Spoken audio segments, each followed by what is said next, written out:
విశాఖ నగరపాలక సంస్థ జీవీఎంసీ మేయర్గా పీలా శ్రీనివాసరావు ఎన్నికయ్యారు. అందరూ అనుకున్నట్టే కూటమి బలపరిచిన పీలా శ్రీనివాసరావు ఎట్టకేలకు మేయర్గా ఎంపిక కావడంతో జీవీఎంసీ ప్రధాన కార్యాలయం వద్ద పండగ వాతావరణం నెలకొంది. సోమవారం ఉదయం డప్పులు, తీన్మార్ వాయిద్యాలతో జీవీఎంసీ కార్యాలయానికి చేరుకున్న మేయర్ అభ్యర్థి పీలా శ్రీనివాసరావుకు ఘన స్వాగతం లభించింది.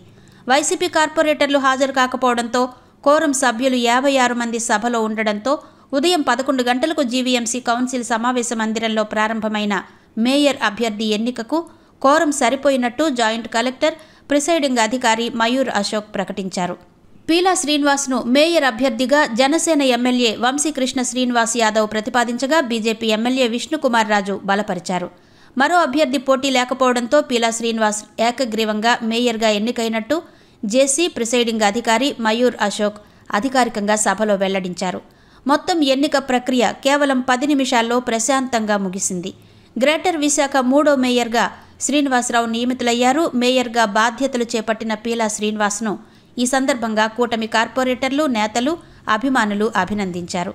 పెద్ద ఎత్తున జీవీఎంసీ కార్యాలయం బయట బాణాసంచులు కాల్చి కూటమి నేతలు, అభిమానులు ఆనందం వ్యక్తం చేశారు.